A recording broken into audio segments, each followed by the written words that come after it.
Okay guys, no? So nandito na naman tayo sa ating YouTube channel para magbigay uli ng reaction video. Okay? Itong mga ginagawa natin reaction video, ito yung mga balitang napapanahon sa ngayon na dapat nating malaman sa ating loob at labas ng ating bansa. Lalong-lalo na sa ating bansa tungkol sa pinag-aagawang teritoryo ng China at ang Pilipinas.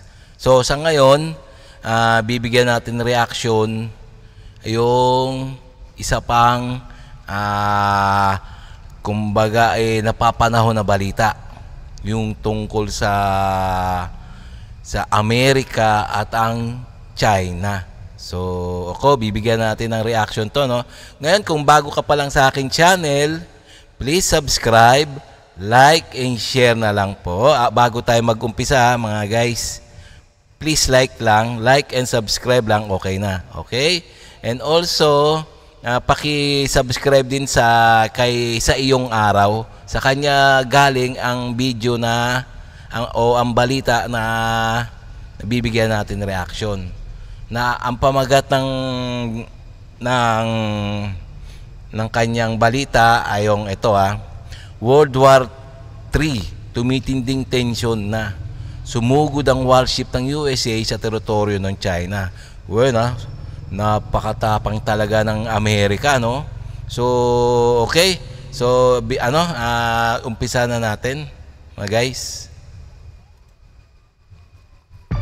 China, binanggit na pumasok daw sa teritoryo nila ang United States of America, na ito ang isa sa mga nagpasabog ng galit ng China kontra sa United States of America. China says it has driven away a U.S. warship that had entered its territorial waters. The Chinese military says a guided missile destroyer Milius illegally intruded in waters around the Paracel Islands in the South China Sea. Halika, atin itong pag-usapan, mga kaibigan.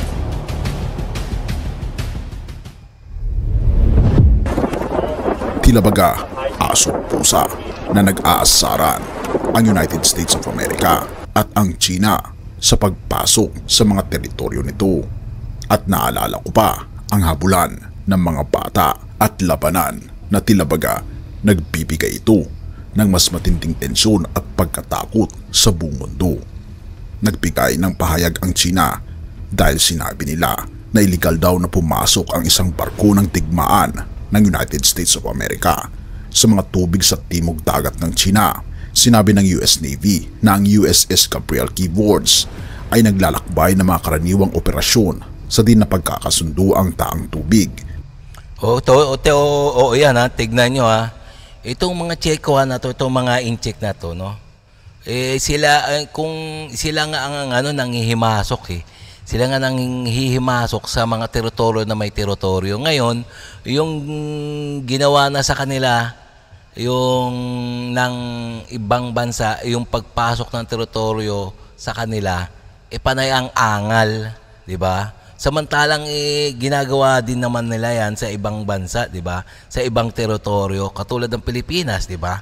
Ginagawa nila na pumapasok sila sa may teritoryo na may teritoryo. O siyempre, ginagawa rin nila, siyempre gagawin din sa kanila ng Amerika. 'Di ba? So may dahilan din ng Amerika. Yung Amerika dumadaan lang naman 'yan. Hindi naman nananakop, dumadaan lang 'yan. So ito panay ang angal naman ng mga Chekwa, 'di ba? Panay ang angal So siyempre ganti-gantihan lang 'yan. Na halos ang lahat ng ito ay inaangkin ng Beijing bilang kanilang teritoryo. Sinabi ng militar ng China ngayong Lunes na iligal na pumasok ang isang barko ng digmaan ng United States malapit sa Second Thomas Shoal, isang atol sa timog dagat ng China na inaangkin at pinagagawa ng Pilipinas at China. Sinabi ng Southern Theater Command ng China na nagpadala ito ng isang puwersang pandagat upang sundan at bantayan ang USS Gabriel Keywords, isang littoral combat ship na idinisenyo para sa operasyon malapit sa baybayin, at inakusahan ang Estados Unidos na nagpapataas ng tensyon sa rehiyon. Sinasalakay ng United States ang soberanya at kaligtasan ng China. Binuburobot daw ang kapayapaan at katiyakan sa rehiyon. O kita mo, ayan itong China na to ay panay ang angal na pumapasok daw ng illegal yung Amerika. Bakit sila? Di ba sila pumapasok sa teritoryo na may teritoryo, di ba? Ayun ang tanong dun Itong mga Chequan na to nakakabwisit na no? At lumalabag daw sa international na batas at ang pangunahing pamantayan ng international ugnayan. Ito rin sabi sa isang pahayag sa opisyal na WeChat account ng Southern Theater Command. Itinanggi naman ito ng US Navy ang pag-aakusa ng China.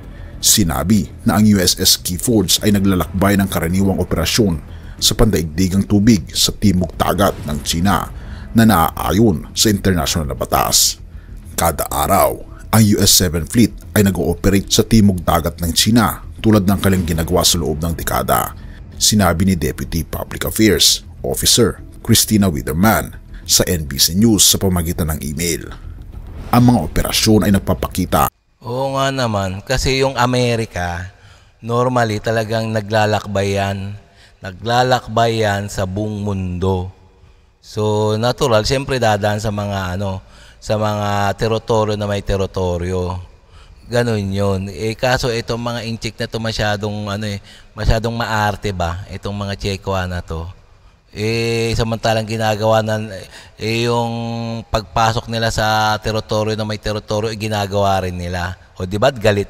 Tapos sila rin naman, gawain din naman nila yan, tapos magagalit sila. Di ba? Parang mga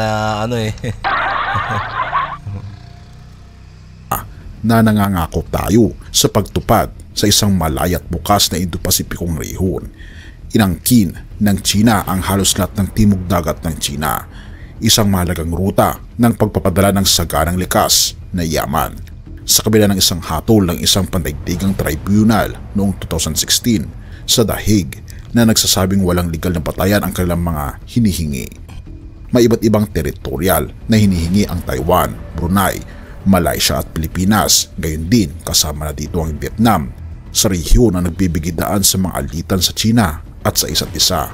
Inaakusahan ng China na nang-aasar daw at nag-i-intimidate ang mga bansang ito, lalo na ang United States of America, dahil hindi raw nila kinikilala ang soberanya at teritoryo ng China. Ayon sa hatol noong 2016 na hindi kailanman nire-recognize ng Beijing ang Second Thomas Shoal, ay nasa loob ng exclusive economic zone ng Pilipinas. Nagkaroon ng multiple na pagtutunggalian sa lugar ang China at Pilipinas. Isang kasunduang may militar na itinatag na outpost matapos na sadyang itabo ito ng gobyerno ng Pilipinas noong 1999. Nitong weekend, nagpadala ang Pilipinas ng 2 barko ng Coast Guard sa isang ibang bahura malapit sa kanilang baybayin na sinabing niyayakap ng China ng higit sa 135 na bangka. Sinabi ng Chinese Foreign Ministry ngayong Lunes na teritoryo ng China ang bahura at makatarungan at iligal ang operasyon ng mga sasakyang pandagat ng China sa lugar. Ang tanong ay, sino nga ba ang tunay na nagmamay-ari ng mga teritoryong ito? Alam niyo, itong mga Chequan na to, nang-aangkin sila ng mga dagat na may dagat, nang sila lang na walang konsultasyon sa international law. Basta't ang sinusunod lang nila ay yung batas nila. Samantalang may mga kaayusan yan yung dapat sumunod sila sa international law. Hindi yung sa kanila lang sinusunod nila, yung batas lang nila. Naman yan, pag sinunod nila yung kung ganyan mangyayari sa bawat bansa, hindi sila sumusunod sa bansa, dapat sobrang gulo na yan pag hindi sila may kanya-kanya silang batas o kanya-kanyang claim sa bawat teritoryo. Ang gulo nyon. So kaya nga itong makukulit lang tong mga Chequan na to, ang sinusunod lang nila ay yung kanilang batas. Hindi nila sinalang-alang yung may mga any foreign body o international law na dapat din na pakinggan. So, talagang iba rin talaga ugali to ng mga Chekwa na to, no? Masyadong mga swapang.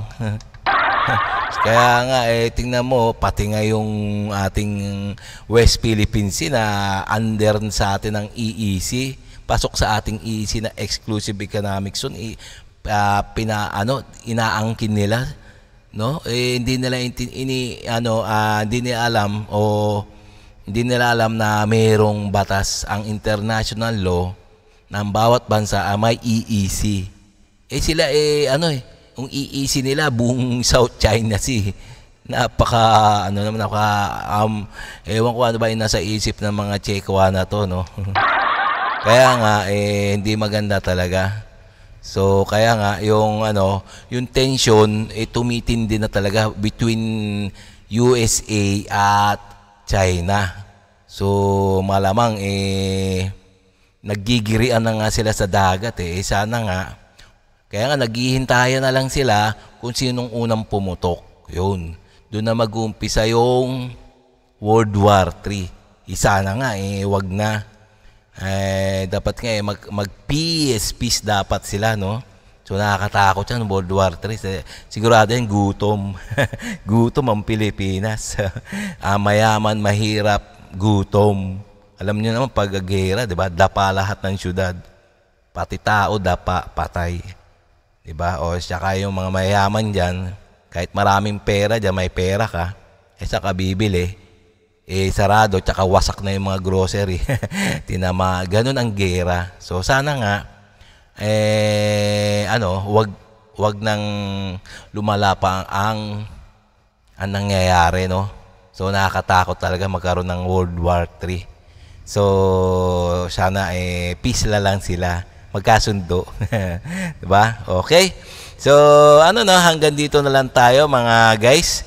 Kung nagustuhan nyo itong ganito mga reaction video, please subscribe, like, and share nyo na rin itong ating YouTube channel, no? So para makagawa ulit tayo ng marami mga napapanahon na balita, bibigyan natin reaction. Okay?